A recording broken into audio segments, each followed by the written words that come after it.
Dear friends, we are in MOOC's Swayam course on nationalism and constitutional growth in India, 1858 to 1920. Friends, as you all know, that we have been discussing about cultural nationalism and especially theorization of cultural nationalism. Uh, from the definitional perspective on cultural nationalism, as an ideology which emphasizes on preserving and promotion of culture, traditions, language, values. We saw that how there is interlinkages between gender and cultural nationalism. There is interlinkages between the what we call it globalization and cultural nationalism, uh, transnational networks and cultural nationalism, how diaspora communities are now connected with cultural nationalism due to the globalization, which favors that transnational networks and also social networking, which becomes very prominent in dissemination of information, research, and propaganda, and many things. Friends, let us now ponder over more on this rise of cultural nationalism, and now entering into some of the more, concrete theorization so that we'll be able to have a very nuanced understanding of cultural nationalism. Friends, as you can see on the screen, the cultural nationalism with or without the nation state. Frederick, Meinig, distinction is between culture nation, which is cultural nation, and stats nation. This is political nation, right? So, culture, what kind of nation we are going to make, right? Whether we are going to make a nation which is going to be a state with culture, or nation with culture, or we are going to make a state which is culture neutral, right? Uh, I mean, if you can see in many part of the world, and particularly those theocratic states like Iran, for an example, which actually talks about an Islamic Republic of Iran. Right now, this is a very declaration of a state of Israel to some extent. Uh, the declaration of the religion is a basis of state formation, and that religion becoming a prominent culture, uh, that creates a very exclusive kind of state formation where the minority groups who belong from other religion, they are going to be excluded from the entire, what do you say, public domain to some extent, or even if there are minority rights for them, they would be always suspicious of the state because that state has already declared to be a theocratic state, and it's not a secular state, right? So, so ultimately, the distinction need to be highlighted between the cultural nation and also stats nation, which is political nation. Now, we find Woodrow Wilson's principle of self-determination of nations, which was legitimized by Treaty of Versailles in 1919. Uh, the Benedict Anderson's concept of imagined communities, in fact, emphasizes on the role of vernacular language development in imagining the community or imagining the nation. So, vernacular language, in a way, uh, gives the confidence to the local people to be having a shared kind of connections and shared common kind of language, so that they will be able to articulate and they will be able to understand their grievances and their problems in much more uh, intimate way, rather than kind of focusing on larger kind of entity, and hence uh, the the imagination of the nation within the scope of vernacular language is very much highlighted by Benedict Anderson's work. And also, there is historical transformation and the emergence of cultural nationalism in the modernizing 19th century, as we already traced in one of the lecture, that how there is a historical origin of cultural nationalism in 18th century Europe, where the historicism, uh, the romanticism, all these, the very consciousness of historical past, guided the European nation states, to cultivate certain kind of community, based on the cultural markers. Uh, and of course also the another great scholar called Gottfried Herder, who kind of understood the entire conception of cultural nationalism in the uh, primordial sense of culture and history. So, uh, by the extension of the 18th century is the 19th century, when many of the cultural kind of manifestations and articulation started giving a kind of age of revolution against the any kind of colonial subjugation, and especially in Latin America, we see the Brazilian kind of manifestation of right to self determination, as well as also in Europe itself, that we see many of the wars taking place in the name of cultural superiority, linguistic superiority. So, so the historical transformation happens in, modernization of the 19th century, where we see, states becoming more empowered and taking up more, kind of militant kind of nationalism by incorporating capitalism as a profit-oriented ideology, which leads to expansive kind of ideological nationalism, which in a way leads to certain uh, kind of germination of what we may call it, empire building process, and that nationalism gives that force of empire building.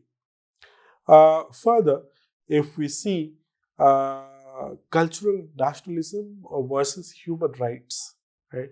What do we mean by that? The evolving definition of nation states with a focus on culture, defined by language, arts, customs, religion, and race. So the nation state,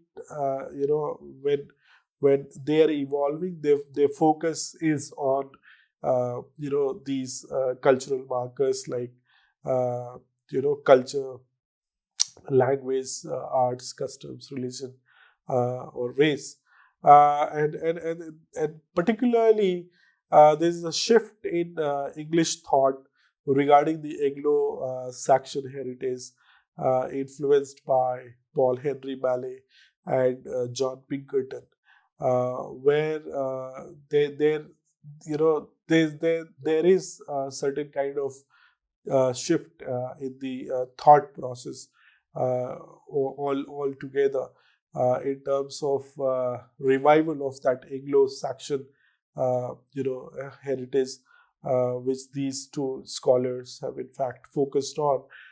There's a sense of Victorian modernity, coming into again, playing a crucial role in kind of giving that pride and sense of superiority amongst the English people, of their architecture, their style, their language, which has a certain kind of literariness that they assumed, where we see people like William Shakespeare writing about different kind of part of the world where in a very caricatured sense, or Rudyard Kipling writing about not only Jungle Book but also Kim, in which again there is caricature of Orients, and many other writings like Joseph Conrad,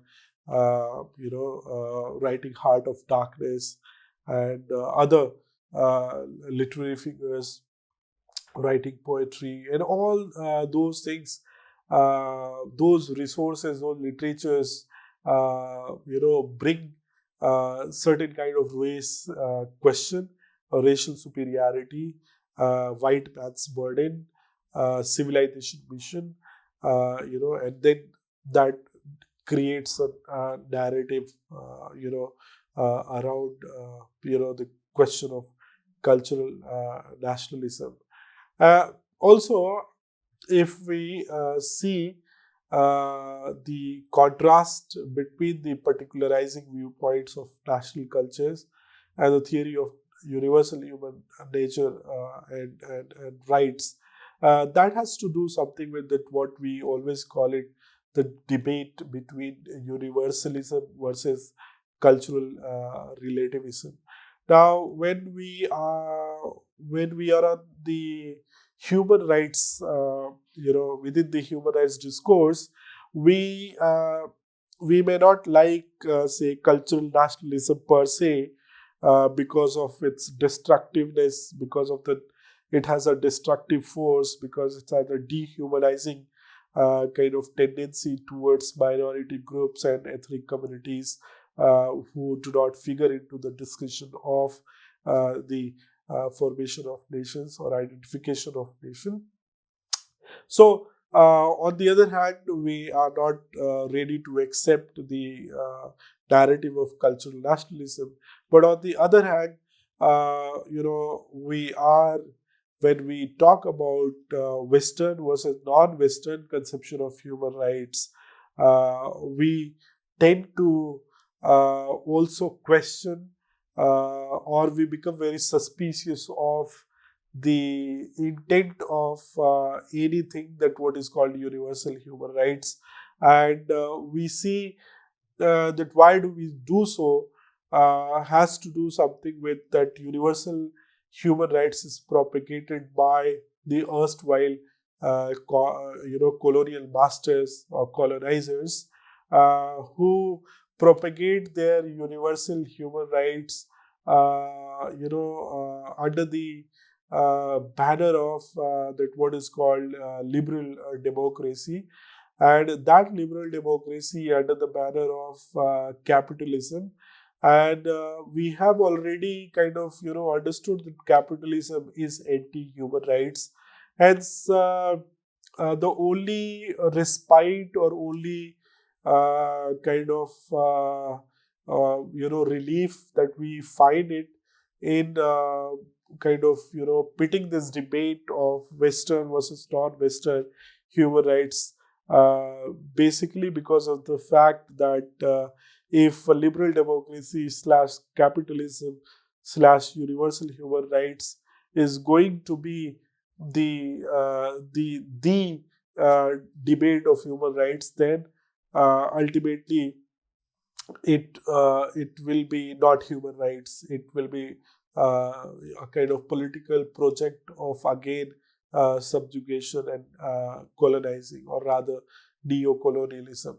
So, cultural relativist or non-Western conception of human rights from Africa, India, Asia, they propagate this idea that ultimately there is something called uh, cultural, or culture, and every culture has certain aspect of human rights.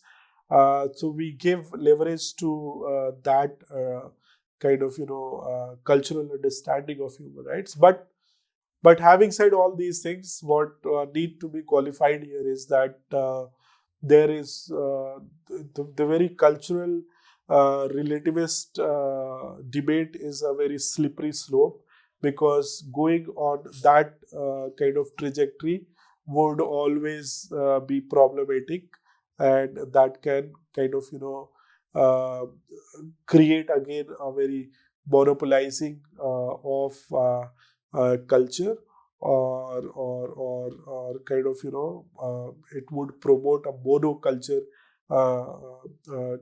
kind of thing, because any culture can justify that we have every legitimate right to govern ourselves according to our culture, and hence within that cultural sphere, all violations of human rights can take place. So,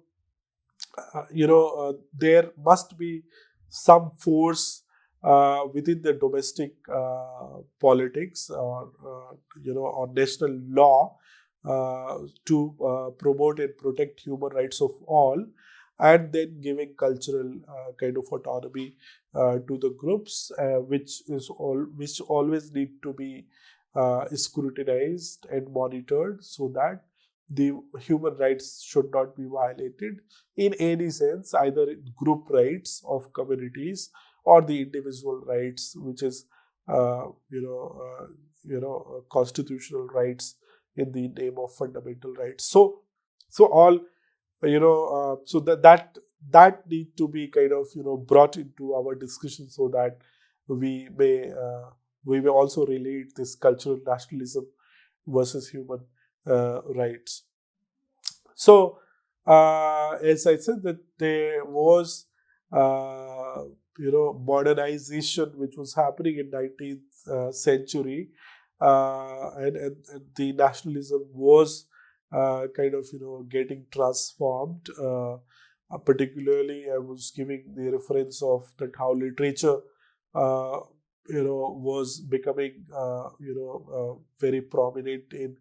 Uh, you know Painting orients in some sense which is inferior, and the superiority of uh, the other groups. So, like the white man's burden theory and all. So, George Moses' concept of cultural nationalism, uh, which in a way traced it to Johann Gottfried Herder, who sees nation as a primordial essence in culture and history. Uh, that extension happens in George Moses' concept of cultural nationalism, glorifying the German Volk. So the German Volk, or German people, right?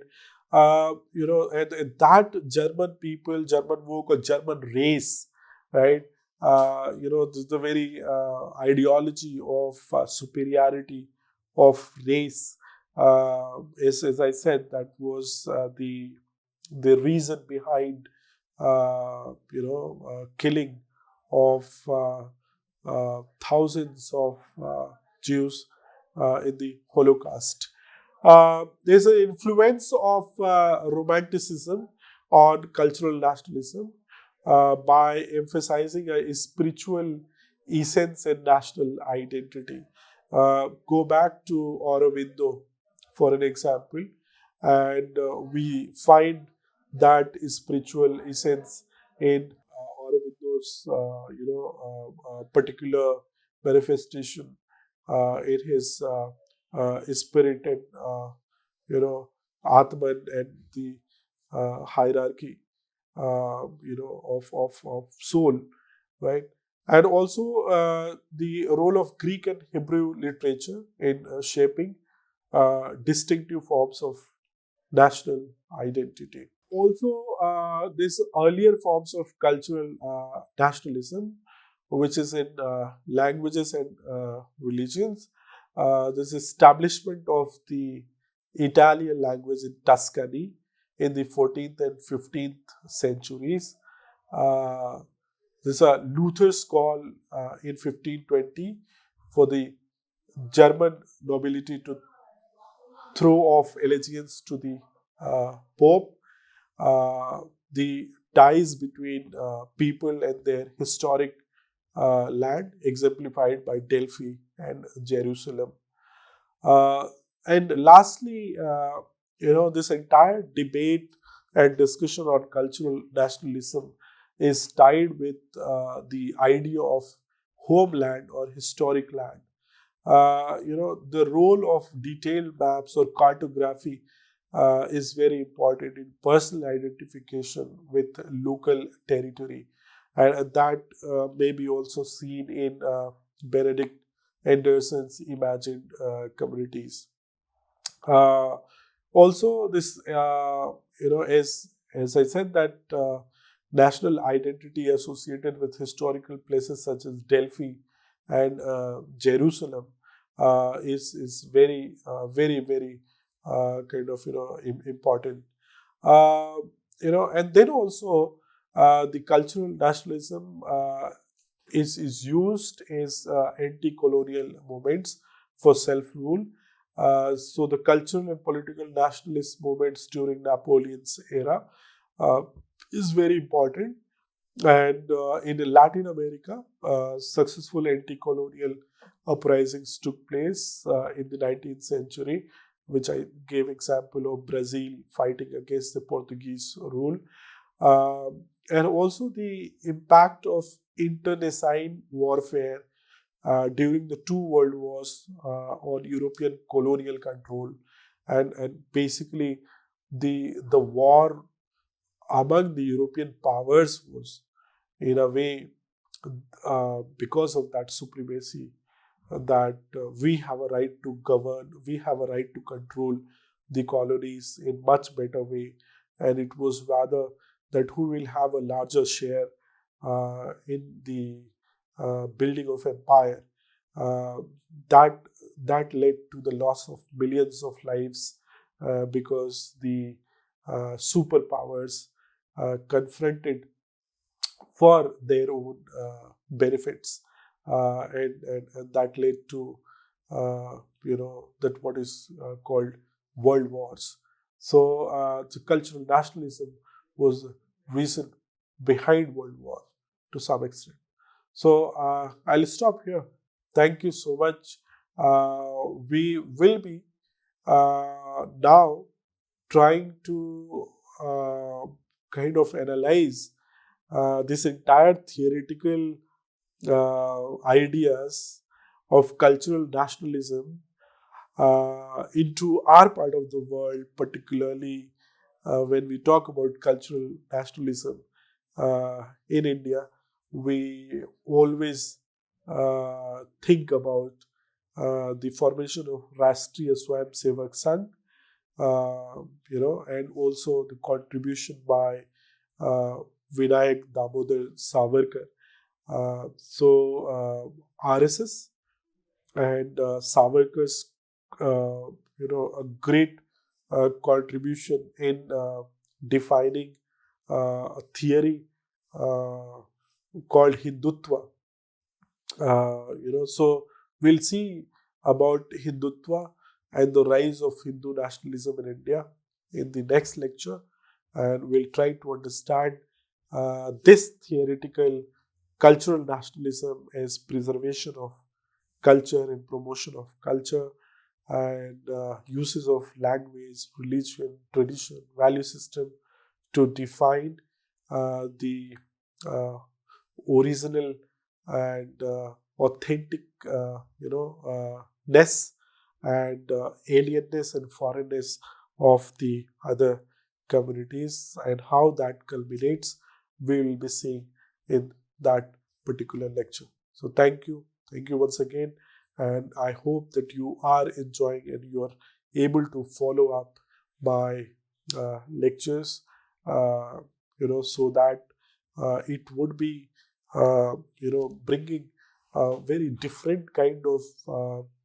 course altogether on nationalism and constitutional growth, not only focusing on the timeline history of the policies which are coming from the Europe or England, rather till 1920, and also between 1920 and beginning of the 1920, the churning that what is called cultural nationalism, which is happening, which is going to pave almost centuries of, almost 100 years of politics after that, whether 1947 and and later on in the post-independent times.